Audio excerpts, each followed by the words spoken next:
Assalamu alaikum and a very welcome to all of you in this YouTube channel Kashmir Teaching Diary. Let us today we get started with the most important topic of Indian polity, that is the making of Indian constitution. So let us we get started with this very topic.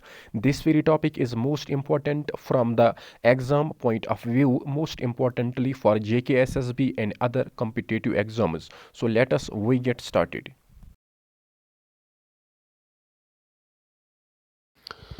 आज का जो हमारा topic है that is the formation of Indian constitution.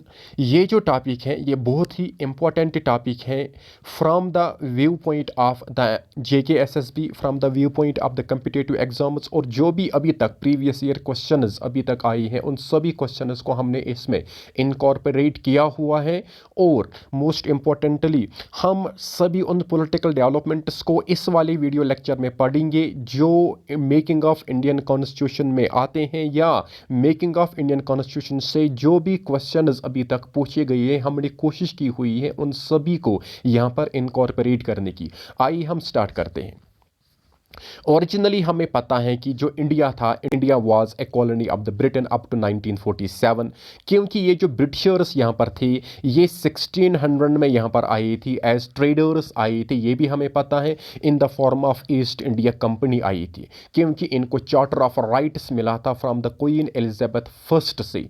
Different European companies यहाँ पर आई थी, लेकिन last पर जो ईस्ट इंडिया कंपनी होती है, ब्रिटेन ईस्ट इंडिया कंपनी, यही यहाँ पर सर्वाइव करती है। तो यहाँ पर हमने फिलहाल के लिए समझा कि ये जो ईस्ट इंडिया कंपनी है it was originally A trading body. फिलहाल के लिए हम यहाँ पर यही समझते हैं कि ये ट्रेडिंग बॉडी है।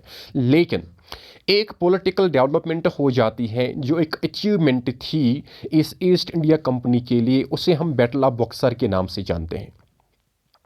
1765 में क्या हुआ था कि ट्रीटी ऑफ इलाहाबाद साइन हुई थी 1765 में।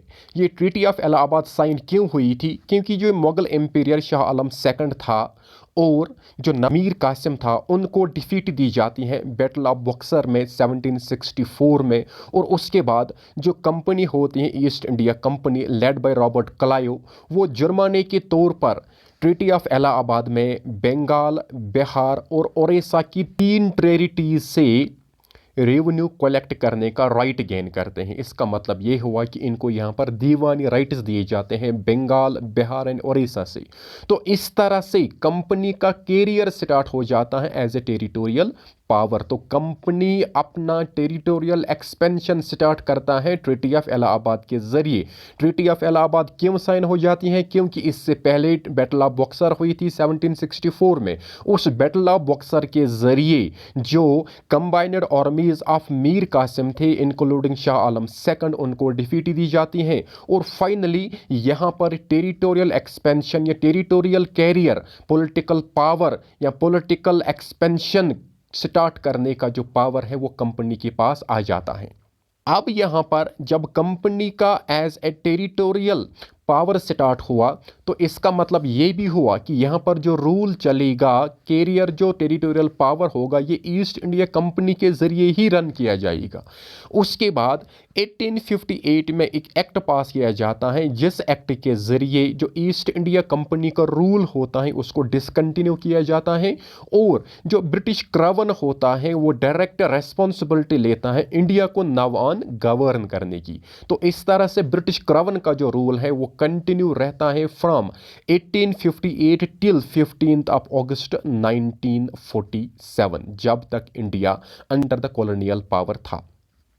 यहाँ पर हमें समझ आया फिलहाल के लिए originally Indians were not having the right to frame their own constitution. So finally पहला आइडिया कि India must have their own constitution it was given by M.N. Roy. तो पहली बार जो एक आइडिया दिया गया था कॉन्स्टिट्यूशनल स्ट्रक्चर को फ्रेम करने का इंडियंस के लिए, ये 1934 में दिया गया था। M.N. CQ में क्वेश्चन पूछा जा सकता है।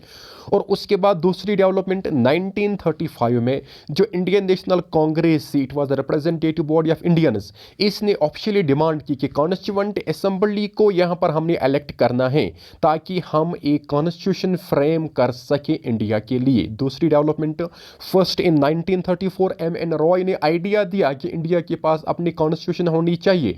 उसके बाद 1935 में जो इंडियन नेशनल कांग्रेस है वो ऑफिशियली डिमांड करता है कि इंडिया के पास कॉन्स्टिट्यूशनल स्ट्रक्चर को डिजाइन करने का राइट होना चाहिए। यहाँ पर 1938 में एक और इनिशिएटिव लिया गया था कॉन्स्टिट्यूशनल फॉर्मेशन से related, that in 1938 Jawaharlal Nehru declared that constitution of free India must be framed without any interference by the constituent assembly elected on the base of adult franchise. 1938 में जवाहरलाल नेहरू के जरिए डिमांड की जाती है कि जो कॉन्स्टिट्यूएंट असेंबली ऑफ इंडिया है ये इलेक्ट होनी चाहिए और ताकि एक कॉन्स्टिट्यूशन फ्रेम की जाए on the base of adult franchise, और यहाँ पर कोई भी ब्रिटिश गवर्नमेंट का इंटरफियर बर्दाश्त नहीं किया जाएगा। इसका मतलब ये हुआ कि हमें राइट दिया जाए कॉन्स्टिट्यूशन को फ्रेम करने का। इसके बाद है August offer of 1940। August offer of 1940 इसलिए लाया जाता है because it was a time period जब सेकंड वर्ल्ड वॉर स्टार्ट हुआ था, और सेकंड वर्ल्ड वॉर के दौरान ब्रिटेन चाहता था कि इंडिया की कोऑपरेशन होनी चाहिए, और इसलिए ऑगस्ट ऑफर ऑफ 1940 पहली पॉलिटिकल डेवलपमेंट है जो ब्रिटिश गवर्नमेंट के जरिए इंडियंस को दी गई थी रिलेटेड कॉन्स्टिट्यूशनल फॉर्मेशन। तो यह August offer of 1940 and Linlithgow offer, इसको लिनलिथगो ऑफर के नाम से क्यों जाना जाता है? Because Linlithgow was the viceroy of India during the August offer of 1940। और ये ऑगस्ट ऑफर में क्या होता है कि जो ब्रिटिश गवर्नमेंट है, ब्रिटिश गवर्नमेंट को चाहिए थी इंडिया की हेल्प, इसलिए ऑन 8 ऑफ अगस्त 1940 वो यहाँ पर एक ऑफर भेजते हैं जिसे ऑगस्ट ऑफर के नाम से जाना जाता है।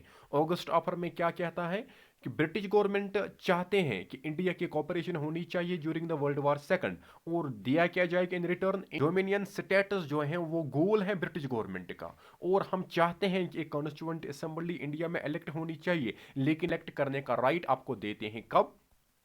जब सेकंड वर्ल्ड वॉर खत्म हो जाएगा। इसका मतलब ये हुआ कि सेकंड वर्ल्ड वॉर से पहले इंडिया को कॉन्स्टिट्यूशनल स्ट्रक्चर को डिजाइन करने का राइट नहीं दिया जाएगा। यहाँ पर जो मौलाना आज़ाद था, he was the president of the Congress during the August of 1940, उसने यहाँ पर इस मिशन को रिजेक्ट किया, and finally Indian National Congress ने यहाँ पर इसको रिजेक्ट किया ऑगस्ट ऑफर को। तो हम कह सकते हैं कि जो ऑगस्ट ऑफर है ये यहाँ पर फेल हो जाती है। सेकंड वर्ल्ड वॉर था, ये हुआ था सितंबर 1939 से लेकर अगस्त 1945 तक between axis power led by Germany, Italy and Japan versus allies power that is USA, Russia, France and Britain. और इसमें जो एलाइड ग्रुप था उनको यहाँ पर फतह हासिल हुई थी। सो फाइनली जो ब्रिटेन लेड एलाइज ग्रुप है इनको यहाँ पर विक्ट्री मिलती है during the second world war. तो सेकंड वर्ल्ड वॉर के दौरान ब्रिटिश को चाहिए थी इंडियन कोऑपरेशन, इसलिए उन्होंने डोमिनियन स्टेट्स का प्रॉमिस दिया हुआ था, और मोस्ट इंपॉर्टेंटली कॉन्स्टिट्यूएंट असेंबली को फ्रेम करने का राइट दिया था। लेकिन ये पूरा राइट दिया गया पूरी करनी थी, ये करनी थी after the second world war. लेकिन मौलाना आज़ाद जो प्रेसिडेंट ऑफ कॉन्स्टिट्यूएंट असेंबली था उसने इस मिशन को यहाँ पर रिजेक्ट किया। तो हम कह सकते हैं कि जो ऑगस्ट ऑफर ऑफ 1914 है ये यहाँ से जानते हैं क्रिप्स मिशन ऑफ 1942। और इस वक्त जो वाइसरॉय ऑफ इंडिया था वो भी लॉर्ड लिनलिथगो ही था। तो इसको क्रिप्स मिशन क्यों कहते हैं? Because it was headed by Sir Stafford Cripps. और क्रिप्स मिशन में क्या हुआ, एक बार फिर डिमांड की गई इंडिया की कोऑपरेशन होनी चाहिए वर्ल्ड वॉर सेकंड के दौरान, और इंडियंस को दिया जाएगा डोमिनियन स्टेटस, इंडियंस को दिया जाएगा डोमिनियन स्टेटस, लेकिन आफ्टर द वॉर दिया जाएगा। लेकिन ये जो क्रिप्स मिशन था इसको भी इंडियन नेशनल कांग्रेस ने क्या किया था, रिजेक्ट किया था। इवन महात्मा गांधी ने इसको क्या कहा, ने इसको कहा that it is a post dated cheque. ये जो या प्रॉमिस हमारे साथ किया जाता है ये पोस्ट डेटेड चेक है इशूड ऑन ए बैंक जो निकल नहीं रही है। तो हम कह सकते हैं कि यहाँ पर जो क्रिप्स मिशन है ये भी यहाँ पर फेल हो जाता है। एक बार हम फिर जल्दी से कोशिश करनी है इसको रिकैप करने की। क्रिप्स मिशन और एक पॉलिटिकल इनिशिएटिव था ब्रिटिश गवर्नमेंट के जरिए जो 1942 में लिया जाता है। क्रिप्स मिशन जब इंडिया भेजा गया था उस वक्त वाइसरॉय था लॉर्ड लिनलिथगो। इसको क्रिप्स मिशन इसलिए कहते हैं क्योंकि इसका जो चेयरमैन था उसका नाम था Sir Stafford Cripps. Cripps mission ने भी इंडिया को डिमांड की कि आप हमें अपनी कोऑपरेशन दे दीजिए during the second world war, और आपके साथ हम प्रॉमिस करते हैं डोमिनियन स्टेटस था वो भी आफ्टर द वर्ल्ड वार। लेकिन ये जो क्रिप्स मिशन था इसको इंडियन नेशनल कांग्रेस रिजेक्ट करती है। और महात्मा गांधी का एक स्टेटमेंट था पोस्ट डेटेड चेक, ये मल्टीपल टाइम्स एमसीक्यूज में पूछा गया है कि पोस्ट डेटेड चेक स्टेटमेंट किसको कहा गया है, तो ये क्रिप्स मिशन को ही कहा गया था। तो हम यहाँ पर कह सकते हैं कि दूसरी पॉलिटिकल डेवलपमेंट थी, जो पॉलिटिकल इनिशिएटिव लिया गया था ब्रिटिश गवर्नमेंट के जरिए, वो भी यहाँ पर फेल हो रहा है। उसके बाद in reaction to Cripps mission Indian National Congress यहां पर एक मूवमेंट लॉन्च करती है, उसे हम क्विट इंडिया मूवमेंट ऑफ 1942 के नाम से जानते हैं। जब ये क्विट इंडिया मूवमेंट लॉन्च की गई उस वक्त वॉइस रॉय था लॉर्ड लिनलिथगो। ये जो क्विट इंडिया मूवमेंट होती है it was launched by Congress under the leadership of Mahatma Gandhi. Quit India movement को कांग्रेस के जरिए लॉन्च किया जाता है, तो वहां पर इसका लीडर रहता है Mahatma Gandhi. Launched during the Mumbai session of the Indian National Congress on 8 August 1942। तो ये Bombay session of Indian National Congress में ये जो सेशन हुआ था इंडियन नेशनल कांग्रेस का, जिसके दौरान क्विट इंडिया मूवमेंट का रिजोल्यूशन पास किया गया था, ये Bombay session of Indian National Congress था। एंड 8 अगस्त 1942 को ये लॉन्च किया जाता है। इसमें महात्मा गांधी का जो स्लोगन था दैट इज डू और डाई स्टेटमेंट, जो मोस्ट फेमस स्टेटमेंट या most famous slogan Mahatma Gandhi का था, ये था डू और डाई। ये दिया गया था during the quit India movement. और Indian National Congress was declared as an unlawful association during the quit India movement. Question पूछा जा सकता है कि Indian National Congress unlawful association किस मूवमेंट के जरिए डिक्लेयर की गई थी, तो ये क्विट इंडिया मूवमेंट के जरिए ही डिक्लेयर की गई थी। इस मूवमेंट को वारदा रेजोल्यूशन के नाम से भी जानते हैं। वारदा रेजोल्यूशन क्यों कहते हैं? Because Wardha is a place in Maharashtra जहां पर इस रेजोल्यूशन को पास किया गया था, इसलिए इस रेजोल्यूशन को हम वारदा रेजोल्यूशन के नाम से भी जानते हैं। अब यहां पर एक बार फिर जो अब्दुल कलाम आजाद था, he was the president of the Indian National Congress during the quit India movement. तो एक बार हम फिर समझेंगे कि जो अब्दुल कलाम आजाद था वो 2 बार रहा था इंडियन नेशनल कांग्रेस का प्रेसिडेंट। एक तो 1923 के दौरान और दूसरा फ्रॉम 1940 टू 1946। तो प्रेसिडेंट मोस्टली हुआ करता था 1 साल के लिए, यहां पर ये लगभग 5-6 साल के लिए रहा है। तो क्योंकि इस दौरान most of the leaders of the Indian National Congress were in jail, so Abdul Kalam Azad ही बहुत सालों तक यहां पर प्रेसिडेंट रहा था। तो क्विट इंडिया मूवमेंट के दौरान जो इंडियन नेशनल कांग्रेस का प्रेसिडेंट था वो यहां पर अब्दुल कलाम आजाद ही था। उसके बाद ब्रिटिश गवर्नमेंट के जरिए और एक पॉलिटिकल इनिशिएटिव लिया जाता है जिसे हम कैबिनेट मिशन के नाम से जानते हैं। सो कैबिनेट मिशन अब कब आता है? 1946 में। इस वक्त जो वाइस रॉय था उसका नाम था लॉर्ड वेवेल। इससे पहले क्विट इंडिया मूवमेंट के दौरान या क्रिप्स मिशन के दौरान लॉर्ड लिथगो वाइस रॉय था। अब जो कैबिनेट मिशन प्लान ऑफ 1946 के दौरान जो वाइस रॉय है वो लॉर्ड वेवेल है। तो इसमें 3 मेंबर्स थे। It consist of 3 members. एक का नाम था लॉर्ड पैट्रिक लेवरेंस, दूसरे का नाम था सर स्टेफोर्ड क्रिप्स और तीसरे का नाम था एवी अलेक्जेंडर। तो cabinet mission consist of 3 members, Lord Patrick Lawrence, sir Stafford Cripps and A V Alexander. ये जो कैबिनेट मिशन इंडिया आता है, it came India on 24th of March 1946 and published its plan on 16th of May 1946। अब इस cabinet mission के जरिए क्या कहा जाता है? अब इस कैबिनेट मिशन के जरिए कौन सी पॉलिटिकल अचीवमेंट यहां पर गेन की जाती है? It envisaged an establishment of a constituent assembly to frame the constitution of India as well as an interim government. इसका मतलब ये हुआ कि कैबिनेट मिशन प्लान ऑफ 1946 के जरिए ही इंडियंस को राइट दिया जाता है कि आप अपनी कॉन्स्टिट्यूएंट असेंबली को इलेक्ट कर सकते हो कॉन्स्टिट्यूशन को फ्रेम करने के लिए, साथ ही साथ आप एक इंटरिम गवर्नमेंट यहाँ पर इलेक्ट कर सकते हो जो यहाँ पर डे टू डे एडमिनिस्ट्रेशन को रन करेगी। तो हम कह सकते हैं यहाँ पर फिलहाल के लिए क्रिप्स मिशन जो था इसने रिजेक्ट किया the idea of 2 constituent assemblies and proposed a single constituent assembly।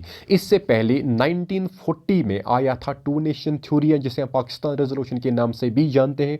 उसमें जो मुस्लिम लीग इनिशिएटिव था वो ये चाहते थे कि जब भी इंडिया का पार्टीशन, जब भी इंडिया को इंडिपेंडेंस दी जाए, before independence it must be divide into 2 different territories, one for the Indian Muslims and other for the rest. So यहाँ पर जो कैबिनेट मिशन प्लान ऑफ 1946 आता है, यहाँ पर जो टू नेशन थ्योरी को फिलहाल के लिए हम समझ रहे हैं कि उसको यहाँ पर रिजेक्ट किया जाता है, लेकिन ये प्रपोज करता है कि सिर्फ एक कॉन्स्टिट्यूएंट असेंबली बननी चाहिए फॉर द यूनाइटेड इंडिया। अब कैबिनेट मिशन प्लान का क्या असर रहता है इंडियन पॉलिटिकल पार्टीज पर? जो मुस्लिम लीग होती हैं वो भी फाइनली इस कैबिनेट मिशन प्लान को यहाँ पर एक्सेप्ट करती हैं। कब? 6 जून 1946 को, लेकिन wire advocating for separate Muslim state, लेकिन इनका जो खुद का मैनिफेस्टो था मुस्लिम स्टेट को क्रिएट करना, वो यहाँ पर उस पर ये गिव अप नहीं करते हैं। और यहाँ पर हमने मोस्ट इंपॉर्टेंट पॉइंट है याद रखना है कि during the cabinet mission plan जो ब्रिटिश प्राइम मिनिस्टर था कैबिनेट मिशन के दौरान, वो था Lord Clement Attlee. Lord Clement Attlee was the British prime minister during the arrival of the cabinet mission plan to India. ये कह सकते हैं कि most of the times question पूछा गया है कि जो इंडिया का कॉन्स्टिट्यूशनल स्ट्रक्चर है ये किस पर बेस्ड है, तो हमने वहाँ पर लिखना है कि ये बेस्ड है, तो हमने वहाँ पर लिखना है कि ये बेस्ड है कैबिनेट मिशन प्लान ऑफ 1946, क्योंकि cabinet mission plan of 1946 is the basic design, is the basic structure, is the base जिस पर प्रेजेंट कॉन्स्टिट्यूशन बनाई गई है, जिस पर इंडिया की कॉन्स्टिट्यूशन बनाई गई है। तो ये यहाँ पर हमने याद रखना है।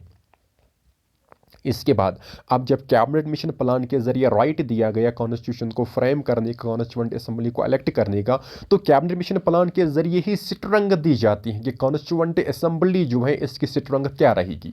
तो total strength of constituent assembly as per cabinet mission plan रहेगी 389 सीट्स। इसमें से 296 सीट्स रहेगी ब्रिटिश इंडियन प्रोविंसेस। ये क्या हुआ?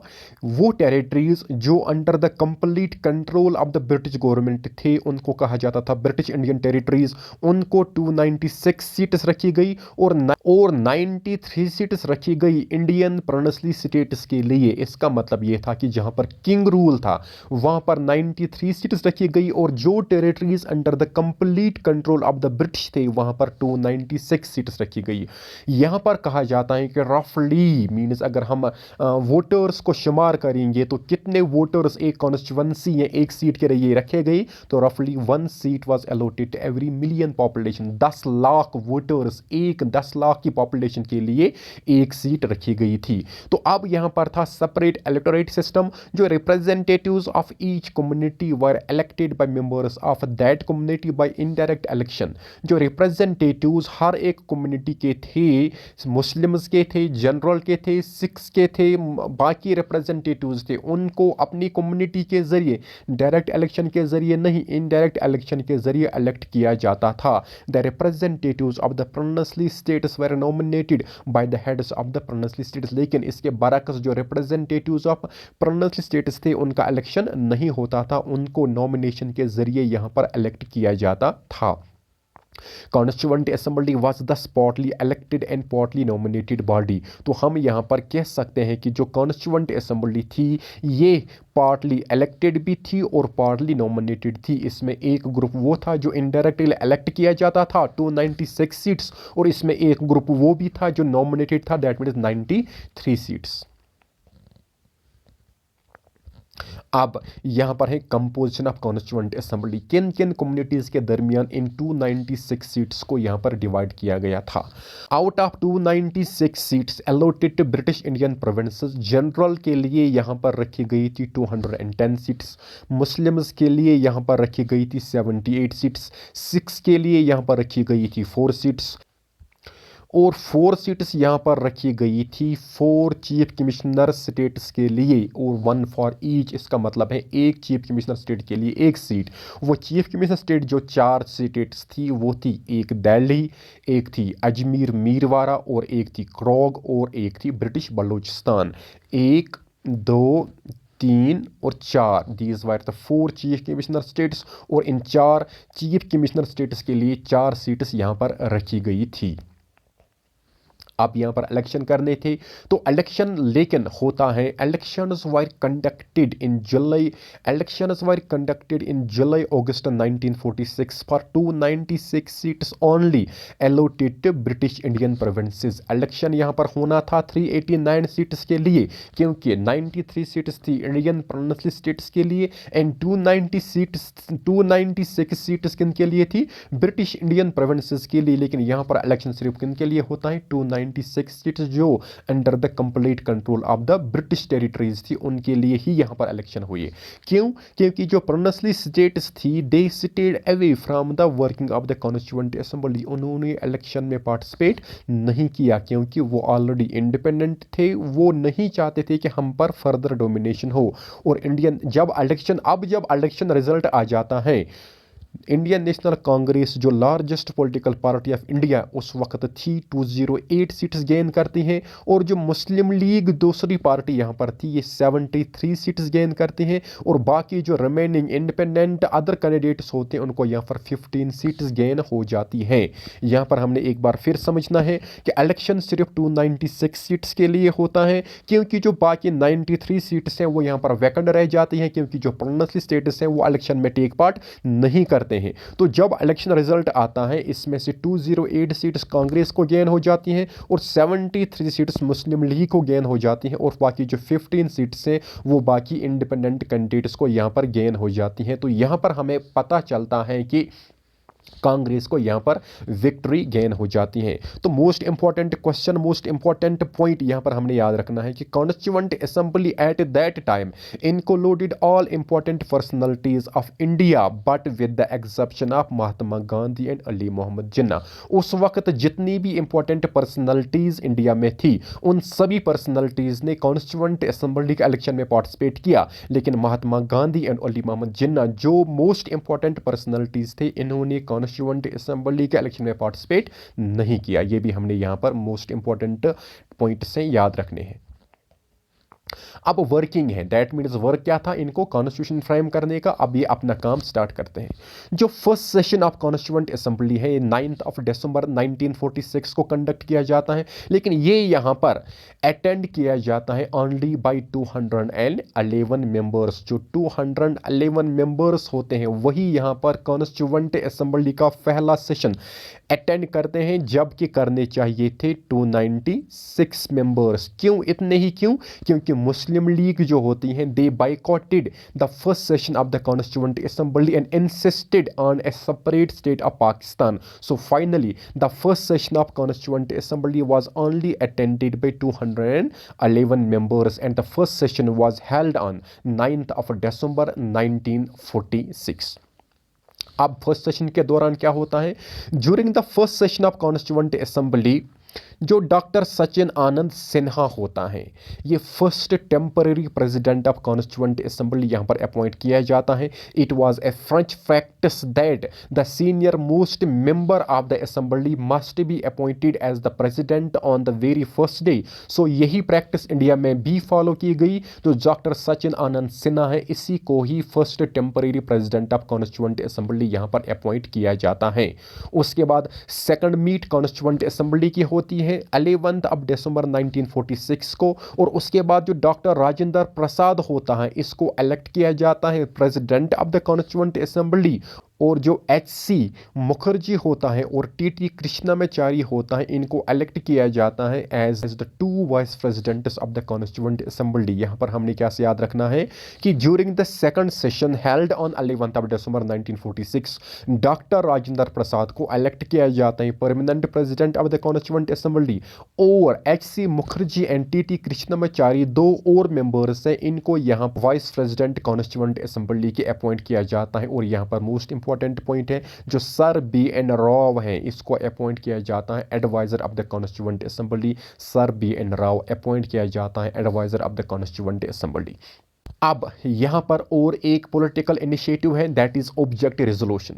Object resolution is on what objectives, what must be the guiding principles, क्या रहेगा ऑब्जेक्टिव, क्या मकसद रहेगा। कॉन्स्टिट्यूशन ऑफ इंडिया को फ्रेम तो किया जाएगा, लेकिन किन आइडियल्स पर फ्रेम किया जाएगा, कॉन्स्टिट्यूशन ऑफ इंडिया कैसी होनी चाहिए, हम इंडिया को क्या देना चाहते हैं, उसी को कहते हैं ऑब्जेक्ट रेजोल्यूशन। और ये जो ऑब्जेक्ट रेजोल्यूशन था, ये जवाहरलाल नेहरू ने मूव किया था 13 दिसंबर 1946 को, और इसको अडॉप्ट करती है कॉन्स्टिट्यूएंट असेंबली ऑन जनवरी 22, 1946।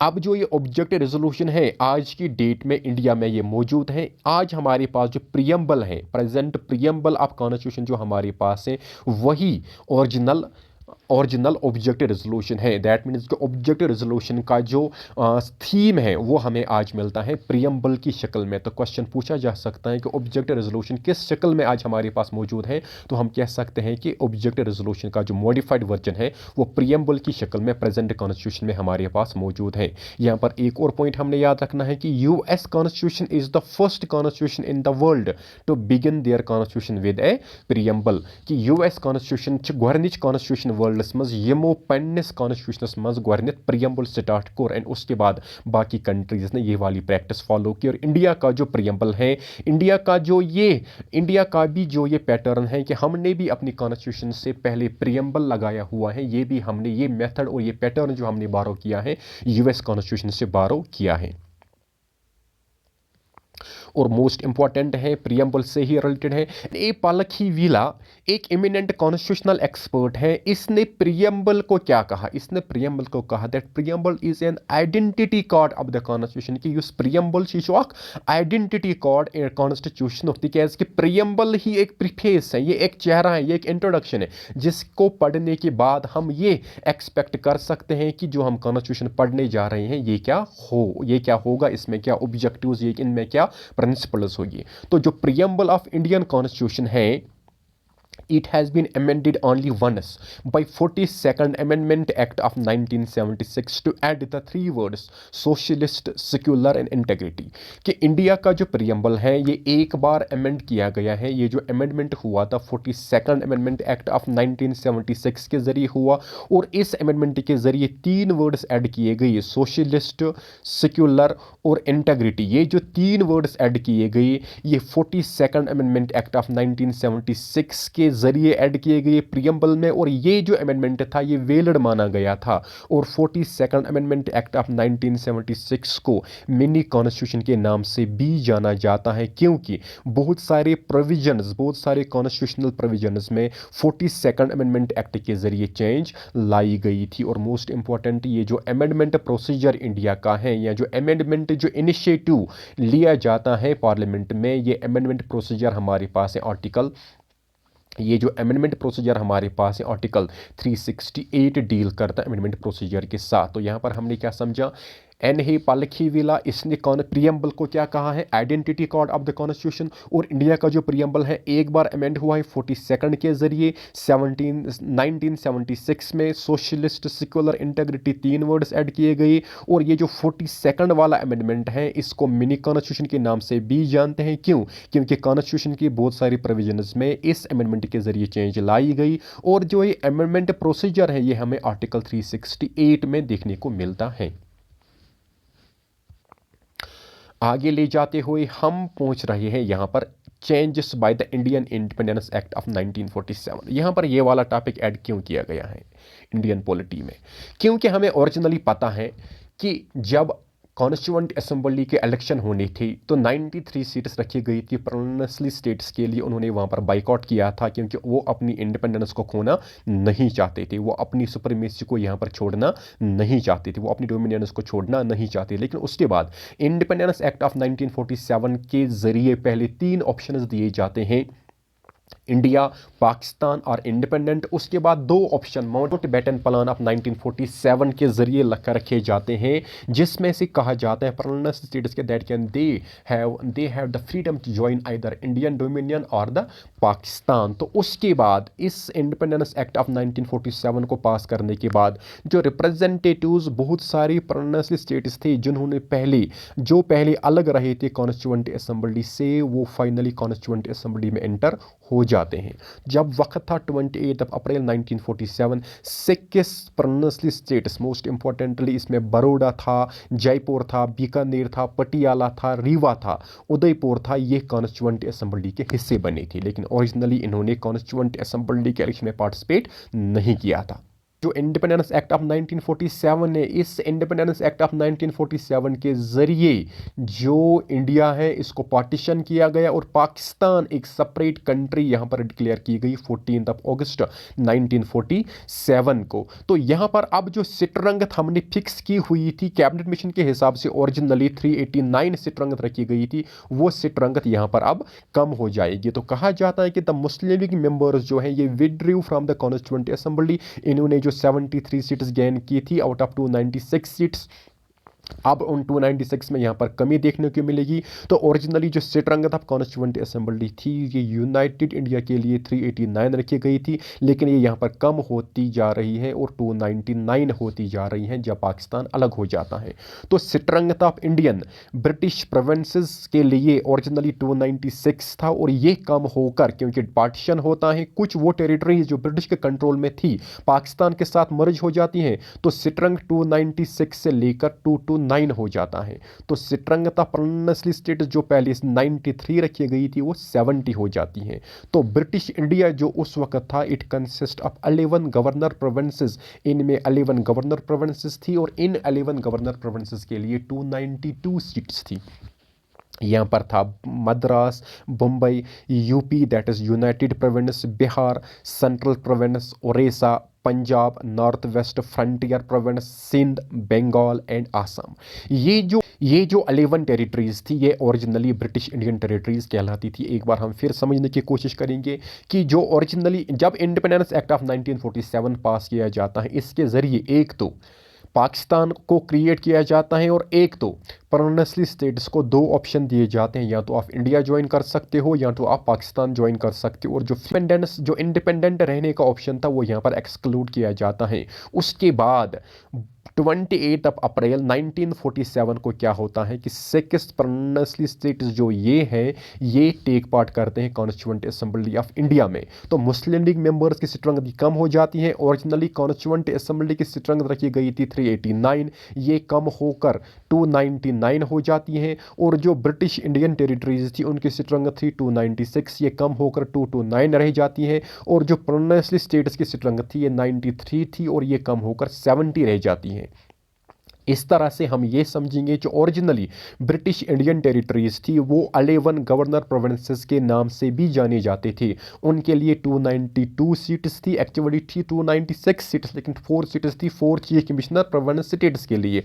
तो यहाँ पर 11 गवर्नर प्रोविंसेस में से 11 ये थे, मुंबई था, मद्रास था, यूनाइटेड प्रोविंस था, बिहार था, सेंट्रल प्रोविंस था, उड़ीसा था, पंजाब था, नॉर्थ वेस्ट फ्रंटियर प्रोविंस था, सिंध था, बंगाल एंड आसाम था।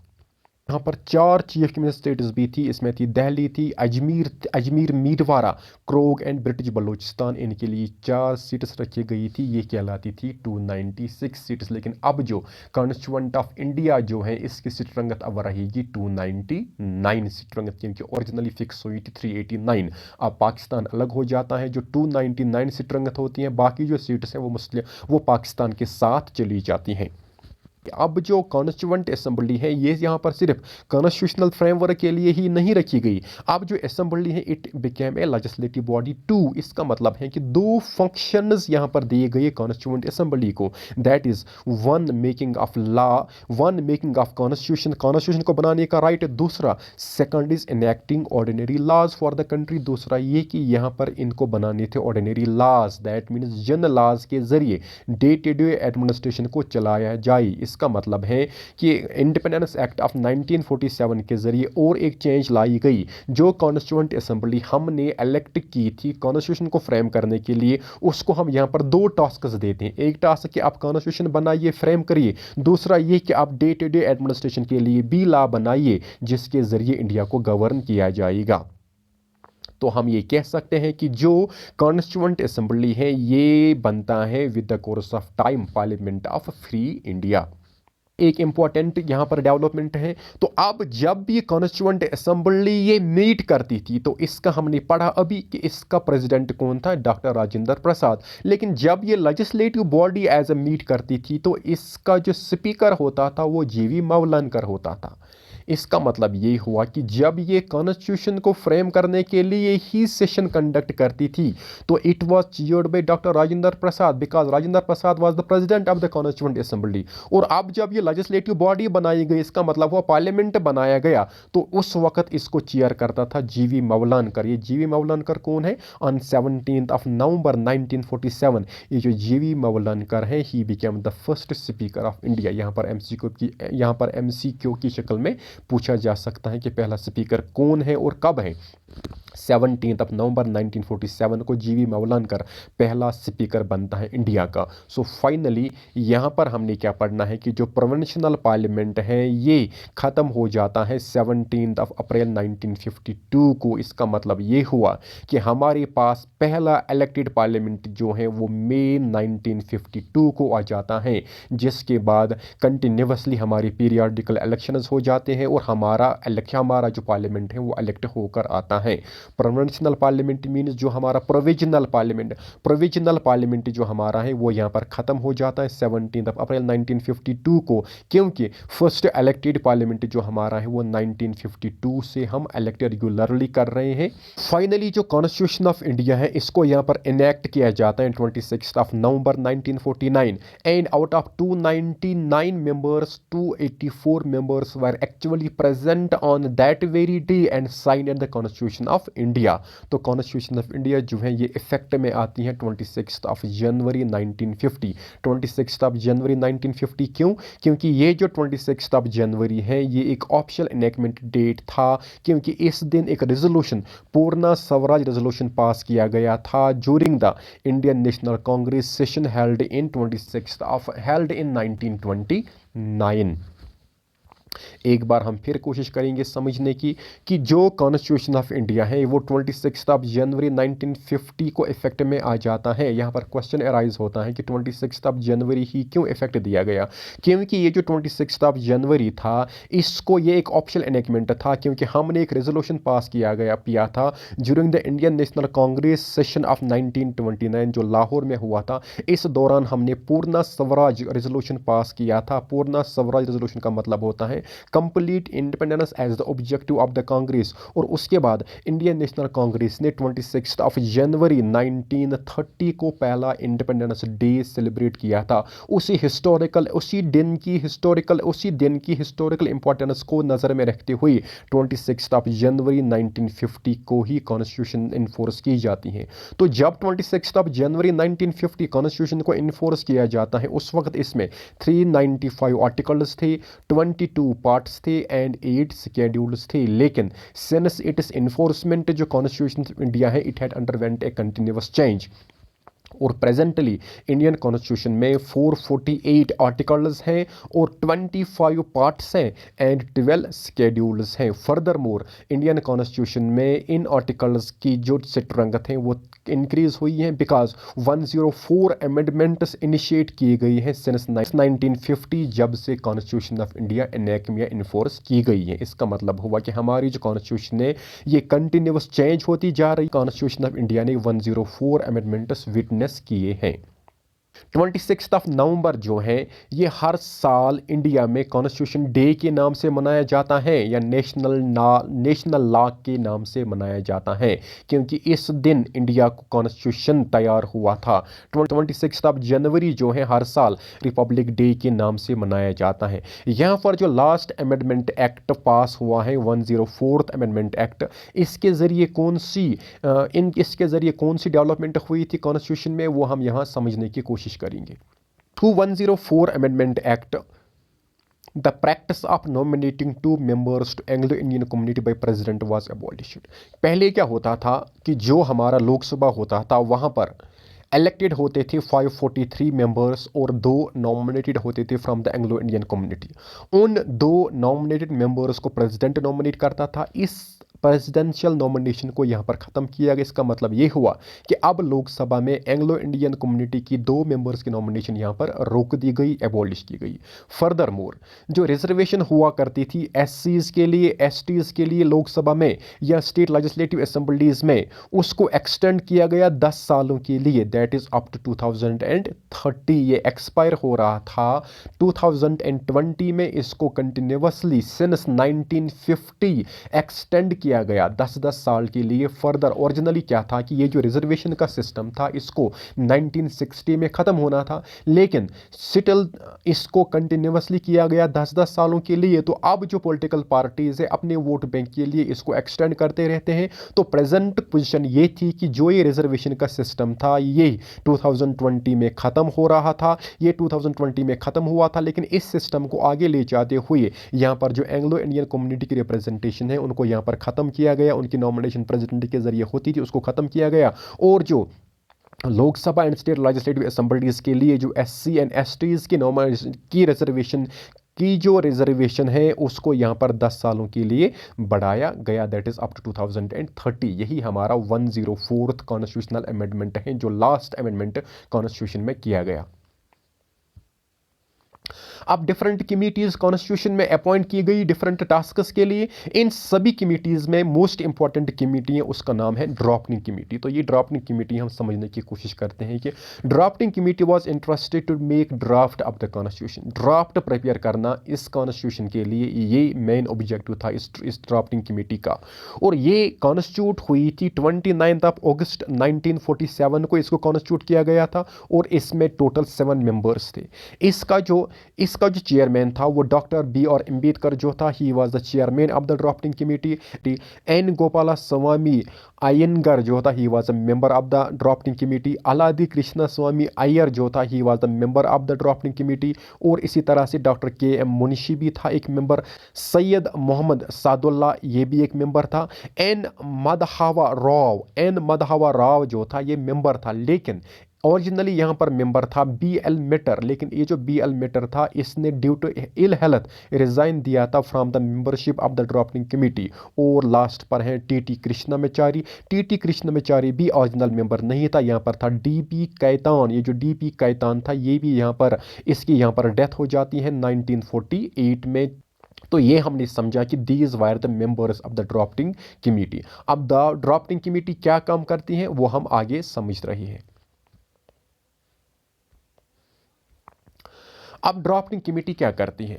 दे prepare the first draft on February 1948। पहला ड्राफ्ट ये प्रिपेयर करते हैं और people of India were given 8 months time to discuss and propose amendments. इसका मतलब ये हुआ कि ड्राफ्टिंग कमेटी अपना पहला ड्राफ्ट प्रिपेयर करते हैं फरवरी 1948 में और लोगों को टाइम दिया जाता है कि 8 महीनों तक आप इस ड्राफ्ट को डिस्कस करिए और जो सजेस्टेड अमेंडमेंट्स होंगे, जो प्रपोज्ड अमेंडमेंट्स होंगे वो हमें आप सजेस्ट करिए। So finally in the light of the public criticism जो ड्राफ्टिंग कमेटी होती है ये अपना सेकंड ड्राफ्ट प्रिपेयर करती हैं अक्टूबर 1948 में। इसमें भी बहुत ज़्यादा क्रिटिसिज्म देखने को मिलती है ड्राफ्टिंग कमेटी को। सो फाइनली क्या होता है कि ये एक फाइनल ड्राफ्ट प्रिपेयर करते हैं 4 नवंबर 1948 को। और ड्राफ्टिंग कमेटी को टोटल 6 month लगते हैं ड्राफ्ट को प्रिपेयर करने में। इन ऑल कहा जाता है कि ये 141 डेज में ही जो अपना ड्राफ्ट ऑफ कॉन्स्टिट्यूशन होता है वो प्रिपेयर करते हैं। ड्राफ्टिंग कमेटी के बगैर भी बहुत सारी कमेटीज़ थी जो इंपॉर्टेंट कमेटीज़ मानी जाती हैं जिनसे क्वेश्चंस पूछा जा सकता है, उनको हमने यहाँ पर याद रखना है। यूनियन पावर्स कमेटी हो या यूनियन कॉन्स्टिट्यूशन कमेटी हो, इन दोनों का चेयरमैन था Jawaharlal Nehru. Union powers committee Jawaharlal Nehru, union constitution committee Jawaharlal Nehru. और प्रोविंशियल कॉन्स्टिट्यूशन कमेटी का यहाँ पर जो चेयरमैन है सरदार पटेल हैं। ड्राफ्टिंग कमेटी का हमें पता है कि डॉक्टर बी आर अम्बेडकर हैं। रूल्स ऑफ प्रोसीजर कमेटी हैं डॉक्टर राजेंद्र प्रसाद, क्योंकि ये आप ऐसे ही याद रखोगे कि Rajendra Prasad was the president of the constituent assembly, so rules of procedure committee का प्रेसिडेंट चेयरमैन भी डॉक्टर राजेंद्र प्रसाद ही कहलाएगा। स्टेट कमेटी, इसका मतलब क्या हुआ? State on negotiating with the states, it is called Jawaharlal Nehru. State committee on negotiating with the states is Jawaharlal Nehru. And steering committee, इसका भी प्रेसिडेंट, इसका भी चेयरमैन जो था वो था राजेंद्र प्रसाद। एक बार कॉन्स्टिट्यूशन बनाने के बगैर या कॉन्स्टिट्यूशन बनाने के साथ साथ कौन से वो टास्क्स थे जो कॉन्स्टिट्यूएंट असेंबली ने ऑथोराइज किए या जो कॉन्स्टिट्यूएंट असेंबली ने यहाँ पर पूरे किए? It ratified the India's membership to Commonwealth in May 1949. India is a member of many international forums, international organisations. इसी तरह से कॉमनवेल्थ ग्रुप ऑफ नेशंस एक फोरम है, एक ऑर्गेनाइजेशन है जिसका मेंबर इंडिया बना था। और कॉन्स्टिट्यूएंट असेंबली ऑफ इंडिया, जो कॉन्स्टिट्यूएंट असेंबली है, जो कॉन्स्टिट्यूएंट असेंबली है, इसने इंडिया की मेंबरशिप कॉमनवेल्थ में हो इसको रेटिफाई किया, इसको तस्लीम किया मई 1949 में। इसका मतलब है पहला लेजिस्लेटिव फंक्शन कॉन्स्टिट्यूएंट असेंबली का ये है कि Commonwealth, India as a member of Commonwealth nation, इसको तस्लीम किया गया मई 1949 में। इंडिया का जो नेशनल फ्लैग है, क्वेश्चन पूछा जाता है, 22 जुलाई 1947 को डिज़ाइन दिया गया। इंडिया का जो नेशनल एंथम है, क्वेश्चन पूछा जाता है, 24 जनवरी 1950 को डिज़ाइन दिया जाता है। Furthermore, it adopted national song on 24 January 1950. It elected Dr. Rajendra Prasad as the first president of Indian Republic on 24 January 1950.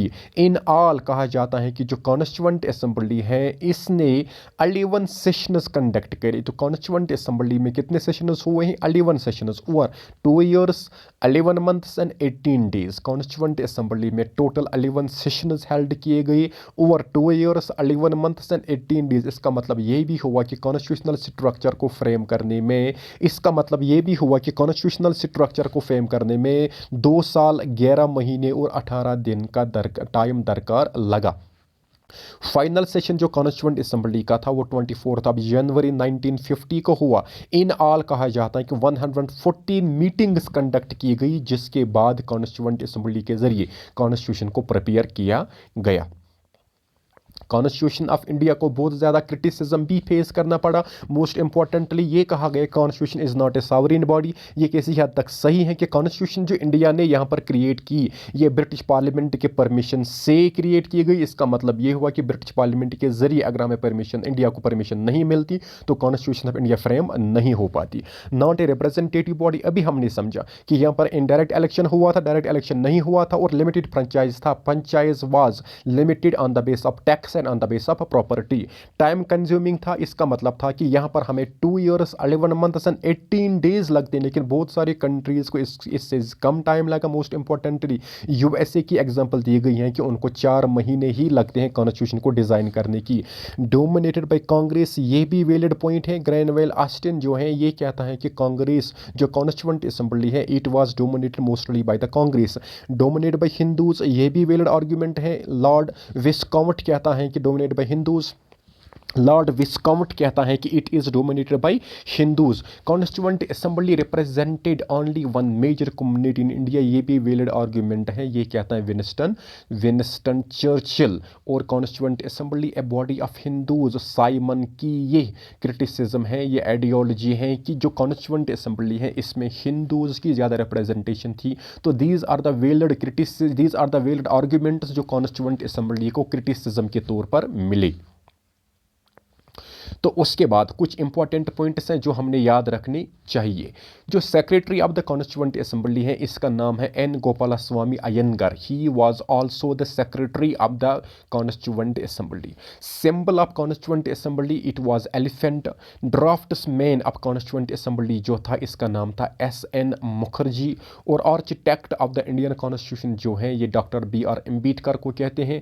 Calligrapher of the constituent assembly ये प्रेम बिहारी नारायण रायज़ादा हैं। कैलीग्राफर मीन्स कि जिसने कॉन्स्टिट्यूशन को लिखा था और इसने एटलिक स्टाइल लिखा था। एटलिक स्टाइल यही स्टाइल होता है जो यहाँ पर लिखा हुआ है। इस स्टाइल में, इस फॉन्ट में कॉन्स्टिट्यूशन को पहली बार लिखा गया प्रेम बिहारी नारायण रायज़ादा के ज़रिए। और उसके बाद जो हिंदी स्क्रिप्ट या हिंदी ट्रांसलेशन कॉन्स्टिट्यूशन की गई वो एक हिंदी कैलीग्राफर था, इसका नाम था कृष्णा वैद्या। इसने कॉन्स्टिट्यूशन को हिंदी में लिखा। तो फादर ऑफ कॉन्स्टिट्यूशन किसको कहते हैं ये मोस्टली सबको पता है कि it is doctor B R Ambedkar. And modern मानव के नाम से भी डॉक्टर बी आर अम्बेडकर पहचाने जाते हैं।